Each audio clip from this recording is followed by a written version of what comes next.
Allez les amis, on se lance pour notre première manche européenne à bord de cette Formula Rookie. Bienvenue dans le troisième épisode de la carrière de Project Cars.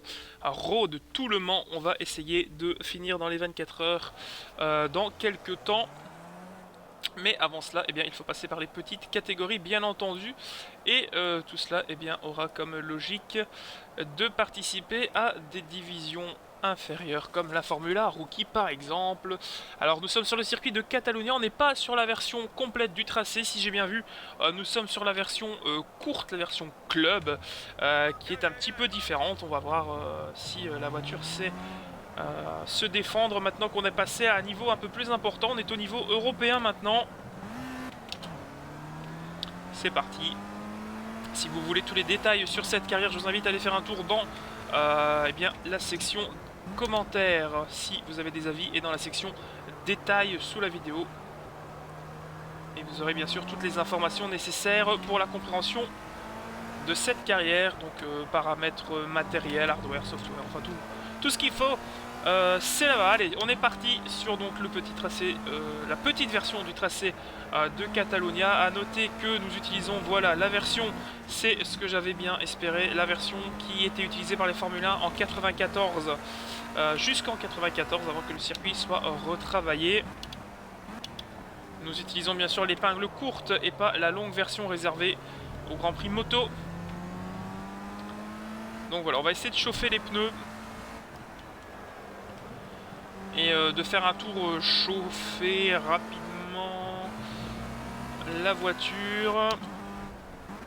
Alors on n'a pas la courbe sur la fin, c'est dommage, j'aurais bien aimé. Ça me manque vraiment ces deux courbes, parce que je trouve que la chicane est assez inintéressante. Elle offre même pas d'opportunité de dépassement. Enfin on verra peut-être plus tard, mais j'aimais bien les deux dernières courbes, puisqu'il fallait très bien se placer très tôt pour être rapide sur toute la ligne droite que voici. Allez, on fait un tour pendant cette séance d'essai, comme d'habitude, pour vous présenter un peu le tracé. Et ensuite, on rentrera dans le vif du sujet. Oui, je freine avant le panneau 100 mètres, tout simplement parce que j'ai les pneus froids et que j'ai pas envie ni de bloquer les roues, ni de voler dans l'herbe.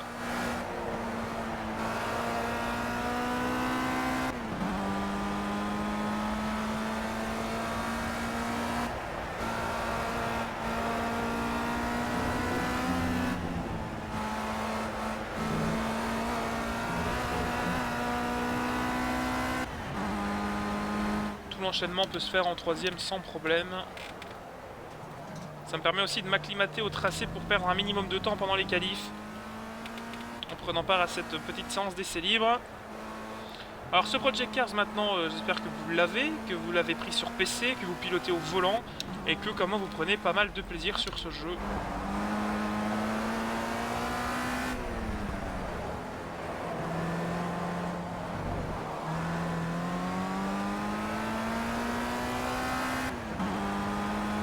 La voiture qui se traîne un petit peu, peut-être raccourcir les rapports de boîte. On va faire quelques setups avant la qualif. Et au niveau du transpondeur, ça nous dit que nous faisons le premier temps provisoire, mais on est en tout début de séance, bien entendu.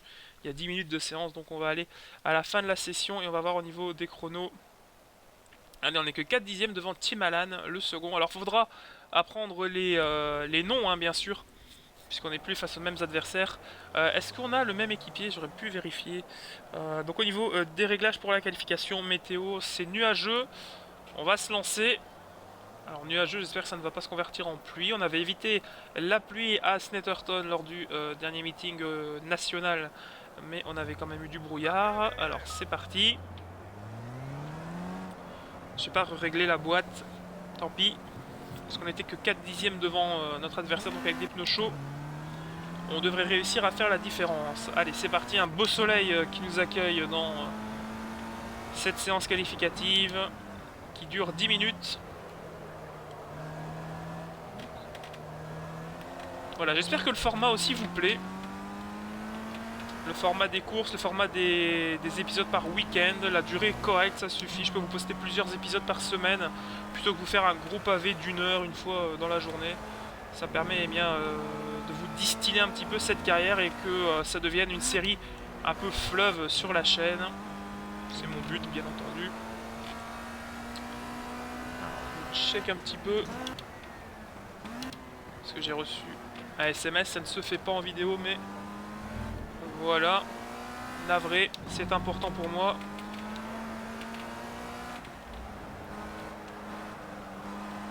Puisque ça signifie que j'ai le feu vert pour le TH8R. Voilà. Enfin, même si au moment où je tourne cette vidéo, ce sera peut-être du passé, bien entendu. On est en survirage dans la chicane. On est très lent. Et on n'arrive pas à chauffer la voiture.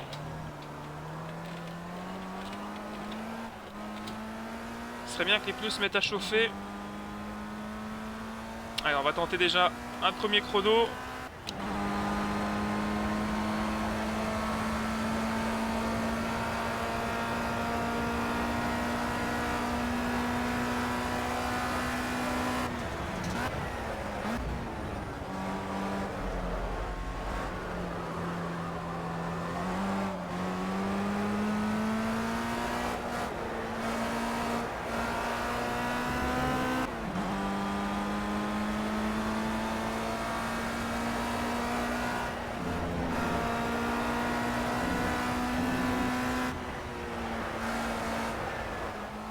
Ah, on va peut-être être un peu trop large ici, voilà, c'est passé. En laissant la voiture sur son élan.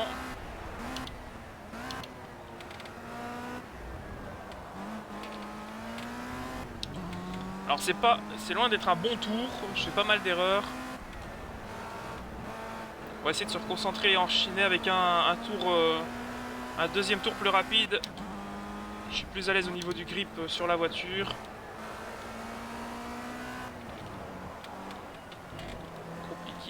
De passer ici la chicane, voilà en deuxième, allez on relance la voiture. J'aurais peut-être besoin de raccourcir mes 2 et 3e rapports, mais garder la vitesse de pointe dans le 4e. Allez, pour l'instant c'est le 3e chrono qui nous est attribué, mais on va entamer une dernière tentative.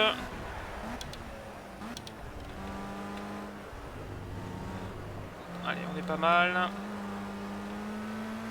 Ici, on essaie de bien prendre les S.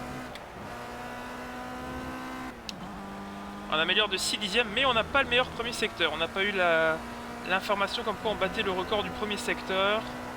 Il faudra rester vigilant. Là, je pense toujours que je suis un rapport au-dessus, c'est assez perturbant. De nouveau 5 dixièmes de mieux. Ce sera sûrement pas la pole, hein, à moins de faire un dernier secteur monumental à la chicane. Mais on va peut-être faire... ce serait bien qu'on ait au moins une première ligne, histoire de se défendre. Pour l'instant, on est sur la seconde ligne, on est 4e, on a perdu notre 3e temps. Est-ce qu'ici, en 3e, ça change quelque chose? Ah, c'est pas mal. Première à la chicane, est-ce que ça va m'aider à relancer? Ouais, pas top, pas top. Alors le verdict du chrono.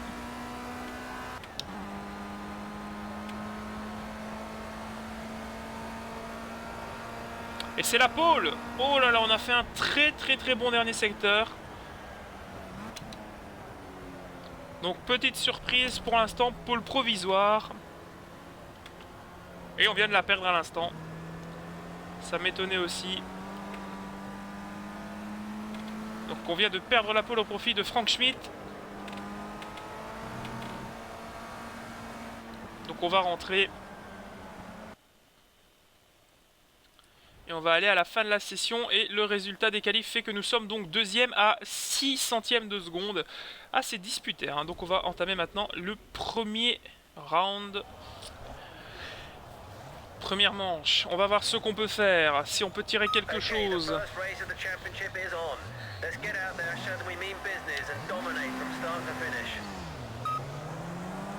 Et on prend un bon départ.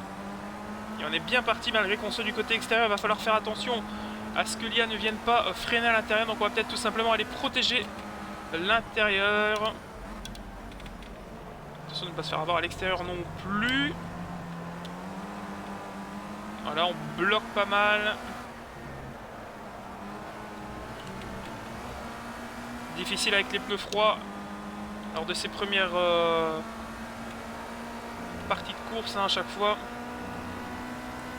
Donc on a repris le commandement Donc on s'en sort plutôt bien à ce stade-ci de la course. On est parti pour 3 tours hein, dans cette manche. Alors repasser en première n'était pas vraiment une très bonne idée.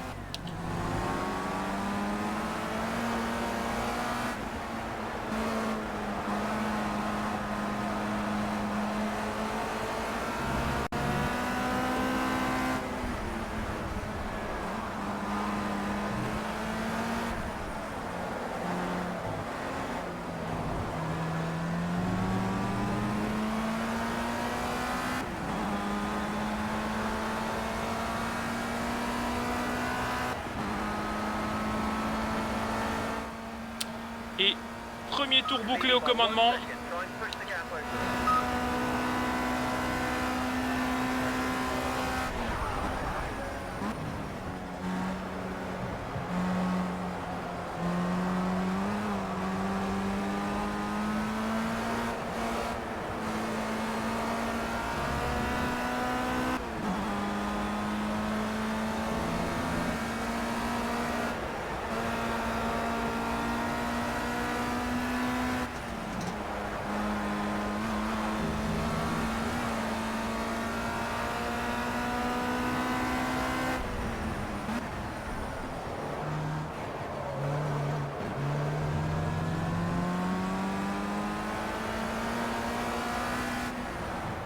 Et le ciel qui a perdu pas mal en luminosité, je suis en train de constater ça en remontant dans ce deuxième secteur.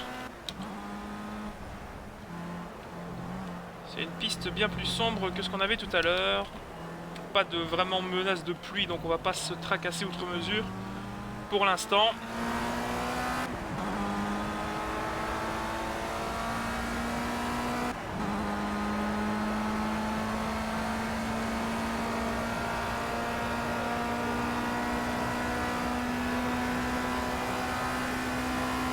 Allez, dernière boucle. Oh là, ça menace vraiment. J'ai vraiment l'impression qu'il va nous tomber de la pluie dessus. Du moins dans le bout de la ligne droite. C'est assez nuageux. Ici, ça va, ça s'éclaircit un petit peu. Pour l'instant, on a pris un bel avantage sur nos adversaires. On n'aura pas le point de la pole, mais on aura certainement le point du meilleur tour en course et de la victoire, bien entendu. Donc ça nous place déjà pas mal dans cette division européenne.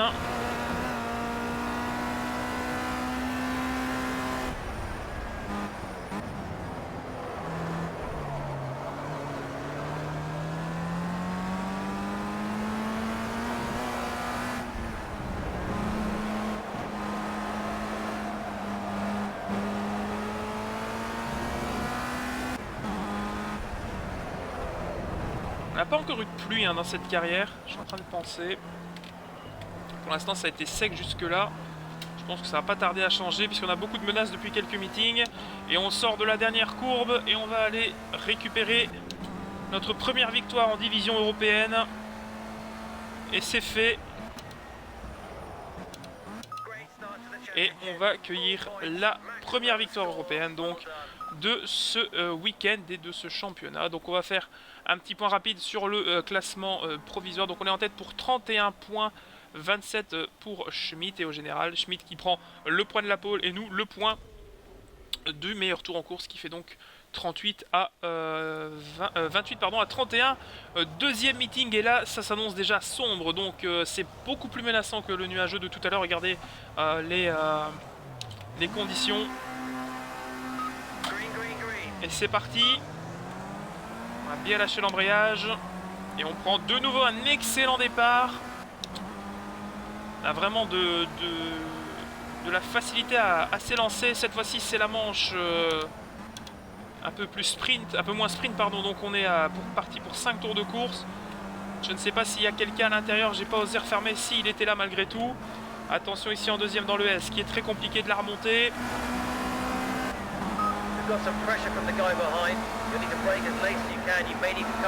Et on a raté la corde, mais c'est pas grave, la piste est quand même assez permissive, hein. Elle est large.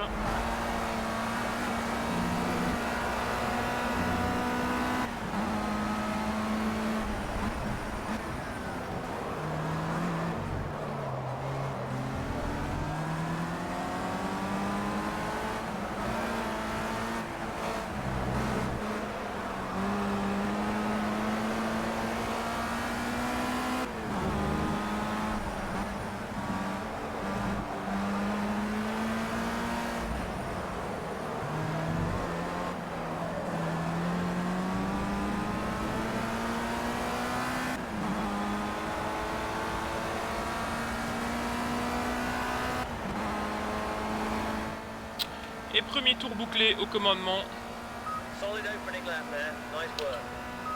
On s'est bien lancé.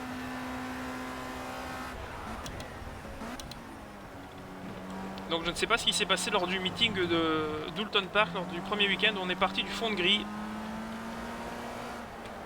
Je sais pas quelle était la règle au niveau de l'inversion, peut-être de la grille de départ, c'était assez dur à comprendre. On avait peut-être été pénalisé également. Pourtant on avait eu les points difficiles à dire pour l'instant. En tout cas, le ciel est toujours aussi menaçant ici à Barcelone. Mais nous, on est solide. On est plus que solide avec cette Formula Rookie qu'on maîtrise maintenant plus que comme il faudrait pour en tirer le maximum. On est vraiment à l'aise. On peut même jouer un petit peu avec la voiture.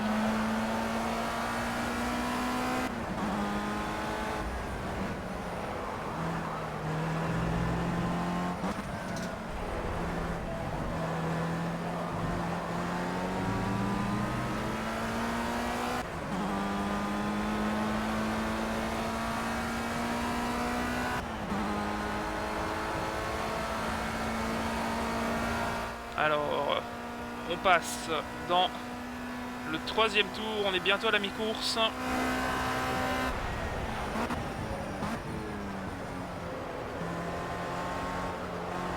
Vraiment aucune alerte, c'est vraiment une course dominée. C'est la première vraiment, je pense qu'on domine à ce point face à nos adversaires. On va peut-être pouvoir augmenter de nouveau la difficulté.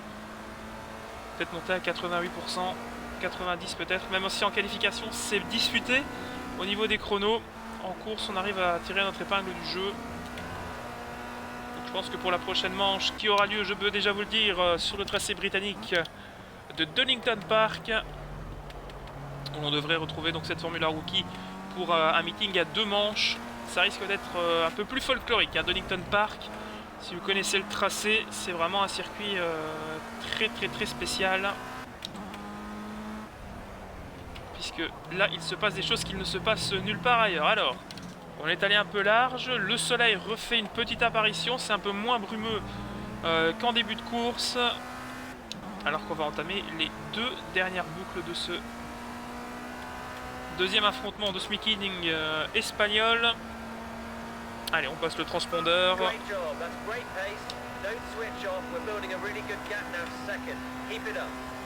Et on est en train de construire un écart de plusieurs secondes. Continuer à attaquer. Alors j'ai hésité avant le début de cette carrière à retirer les messages en dessous. Mais comme malheureusement notre spotter ne s'exprime qu'en anglais, pour vous est-il important que vous préférez que je vous traduise ou que je ne dise rien et que je laisse tout simplement le texte en dessous faire son boulot? N'hésitez pas à vous exprimer dans les commentaires. C'est important. Et pour les prochains... peut-être pas la prochaine vidéo, mais d'ici quelques vidéos. Puisque vous savez que je tourne pas ça à chaque fois une demi-heure, hein. Je pilote une session. Donc là, on va dire que les 3 premiers épisodes, je les ai tournés en même temps. Et je pense que je vais encore tourner le prochain. Et puis je mettrai un terme au prochain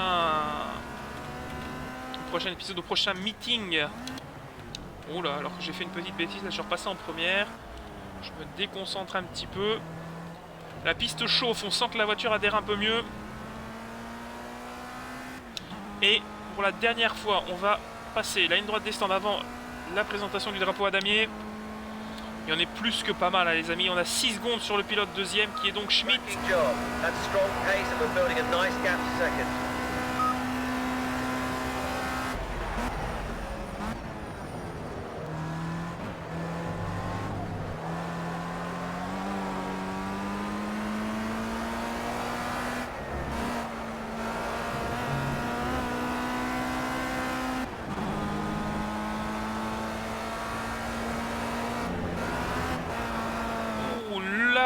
Petite surprise avec le vibreur qu'on a accroché. Attention à ne pas se faire surprendre.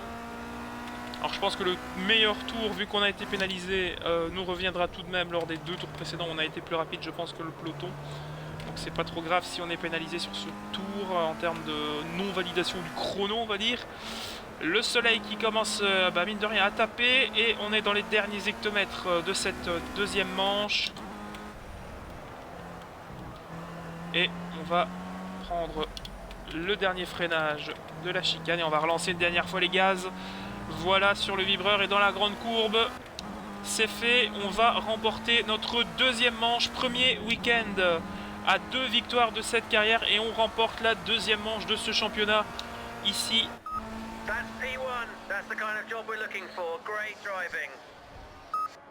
Excellent pilotage donc devant Frank Schmidt. Et si on regarde le classement général, on prend de nouveau 31 points puisque l'on a donc le meilleur tour en course. Et voilà le résumé de ce cette deuxième partie d'affrontement, pardon. Donc on est pour l'instant à 62 points devant Schmidt au général. Donc voilà, c'était la troisième étape de ce championnat de Formula Rookie. On va aller voir un petit peu. Donc on nous dit qu'on fait du bon boulot. Et si on va voir ce qui nous attend juste après la prochaine étape, ce sera le week-end de Formula Rookie européenne qui se déroulera donc voilà à Donington Park, un circuit britannique très réputé. Merci beaucoup les amis d'avoir suivi cet troisième épisode de la carrière. On se retrouve très vite donc pour la manche de Donington. Salut!